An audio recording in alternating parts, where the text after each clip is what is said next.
आप देख रहे हैं क्राइम रिकॉर्ड इंडिया और मैं हूं आपकी होस्ट दीपा अहिरवार, एक क्रिमिनोलॉजिस्ट।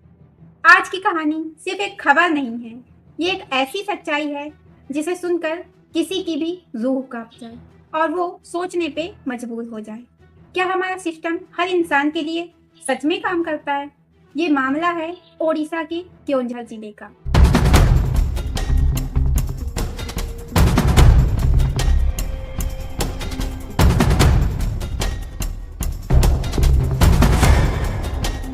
एक छोटा सा गांव दयानली, जहां रहते हैं जीतू मुंडा।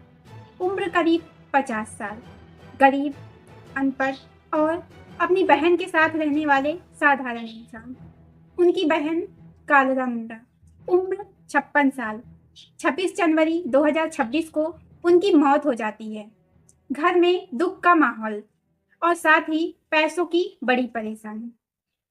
कुछ दिन बाद जीतू को याद आता है कि उनकी बहन के बैंक अकाउंट में करीब 19,500 रुपए पड़े हैं। अब उनके लिए ये पैसा बहुत मायने रखता था, घर चलाने के लिए, रोज की जरूरतों के लिए।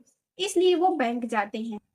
पहली बार बैंक जाते हैं तो कर्मचारी कहते हैं अकाउंट होल्डर को साथ लेकर आओ।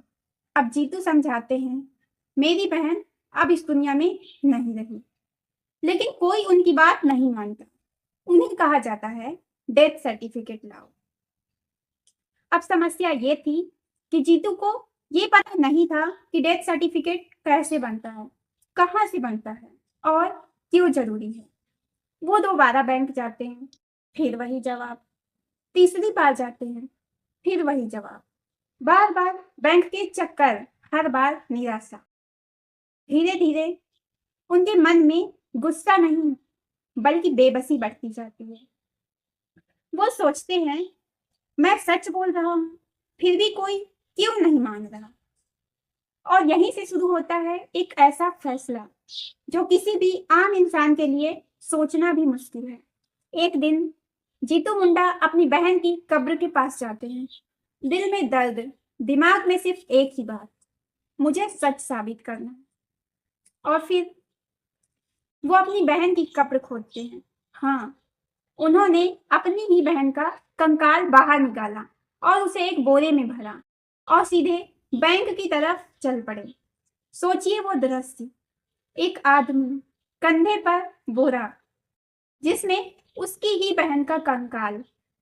वो बैंक के अंदर जाता है और कहता है ये देखो, अब तो मानोगे मेरी बहन मर चुकी है।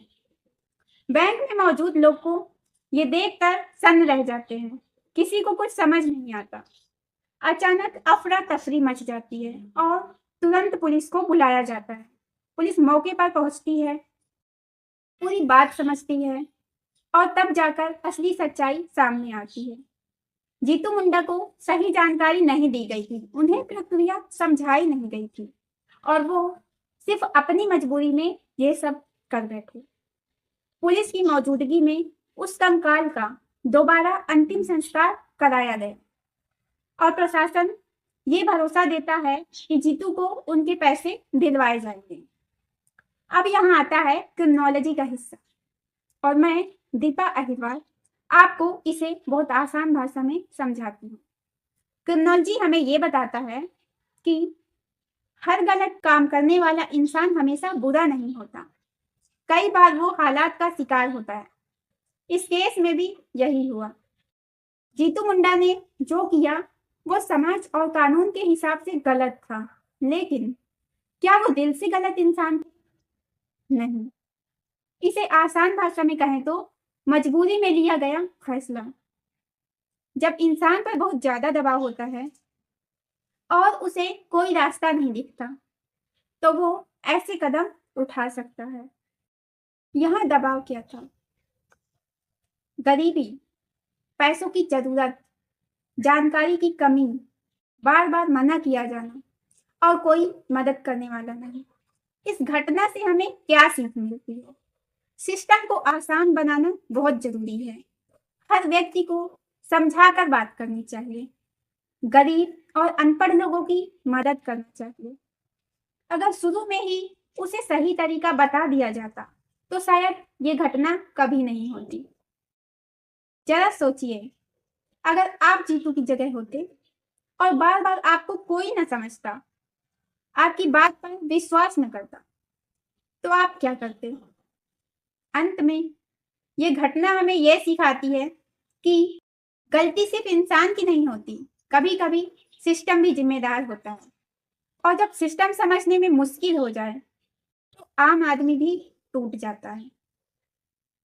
अगर आपको हमारी ये रिपोर्ट अच्छी लगी हो और आप ऐसी ही सच्ची और समझने वाली क्राइम स्टोरीज देखना चाहते हैं तो वीडियो को लाइक करें, चैनल सब्सक्राइब करें और अपने दोस्तों में जरूर शेयर करें। मैं हूं आपकी होस्ट दीपा अहिरवार।